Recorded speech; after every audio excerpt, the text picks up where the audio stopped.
Welcome back to East Africa Bus TV, and the final interview is with the Shadow Chancellor, John McDonnell.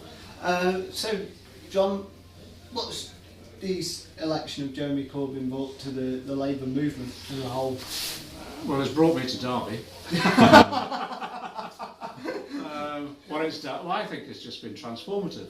I really do. Jeremy Corbyn campaigned for the leadership of the Labour Party on the basis that he wanted to demonstrate that we could have an inclusive party where people could come along, express their views, argue the toss over individual policies that would be taken on board, and that Jeremy would reflect those views as the leader of the Labour Party.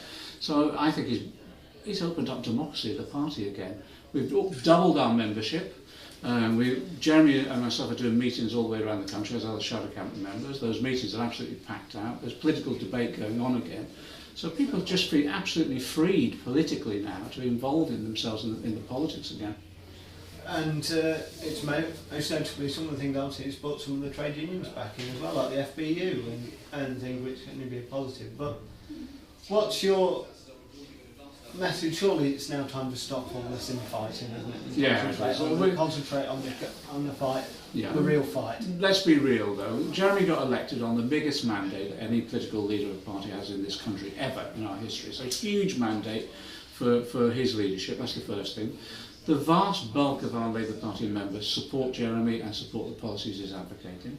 The Parliamentary Labour Party, the vast bulk of Labour MPs support the policies he's advocating. There's a small handful that unfortunately have gone to the media, and there's this image of splits and arguments and all the rest. To be frank, it is a small handful, that's all. And what we're saying to them is the Labour Party's always been a broad church, left, right and centre. There's room for everybody, and everyone's got a contribution to make.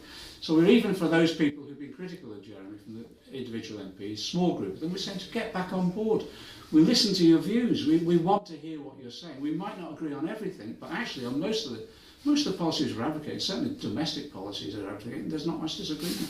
Do you have any concerns that a lot of this dirty washing seems to be heading public rather than behind closed doors? Yeah, the whole point of Jeremy's leadership is about being open and transparent and honest with people.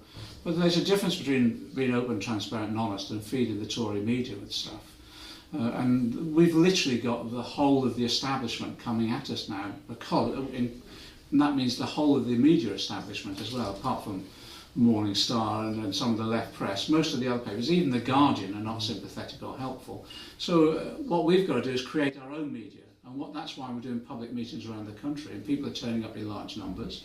We're using social media, which we've never had before, to get our message out. That's why the initiative that you're doing is very important for us. We get the message out there, and what we're finding is that people are sceptical about what they read in the press now anyway, and even what they see on TV, and they want to hear the truth. And if they come to meetings, they use social media, we're finding we're picking up support.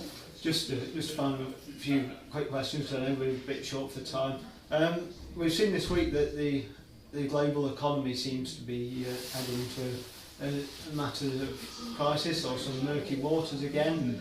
George Osborne said we've got to continue with austerity, yet during his conference speech he was full of praise. We're the builders, and the same at the autumn statement. He's a dodgy builder, isn't he? Well, I wouldn't put money on his predictions, let's put it that way. 3 months ago he was telling us the economic crisis was over, austerity was coming to an end, and that we were going to have growth.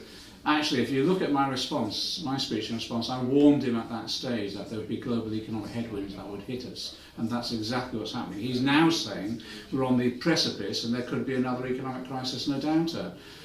That's because, why is that? It's because of the austerity measures that he's introduced. He's not prepared us. Of course, what happens in the global economy hits us, but you prepare your economy to withstand that. His failure to invest, his cutbacks in public expenditure, in particular investment in the infrastructure, has meant that we've got a low skills base, our manufacturing has gone into recession again, and then when the global headwinds hit us, we could be pushed into another economic crisis. That's all down to his austerity policies. And you just mentioned your response, I wouldn't be right up to utterly it. Most notably, I think you must be the first person to have produced Mao's Red Book in the Commons. Do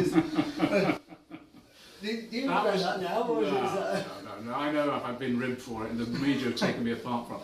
The point I was making there is that the sell-off of our public assets to foreign countries undermines our balance of payments in our current account deficit. And now the situation that we're in now is that we're not, we used to troll the tourists off for selling off the family silver. They're selling off the furniture, the floorboards and the whole property now.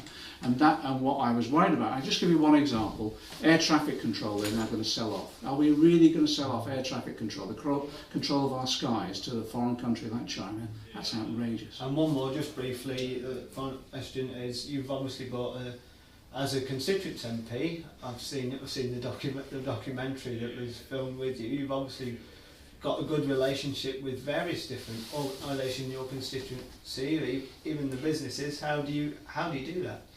The most important people is to engage with people. My local trade unions, as well as at the national level, we engage with them all the time. We make sure there's a continuous dialogue and you listen to people.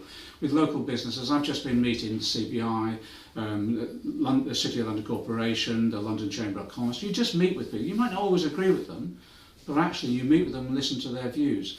In some ways, I find what's interesting, I met the CBI on Friday, the new Director General. What was her argument? Her argument is that we need more investment in skills and infrastructure. And I said, well, if you want that, you need a Labour government. John McDonnell, thank you very much.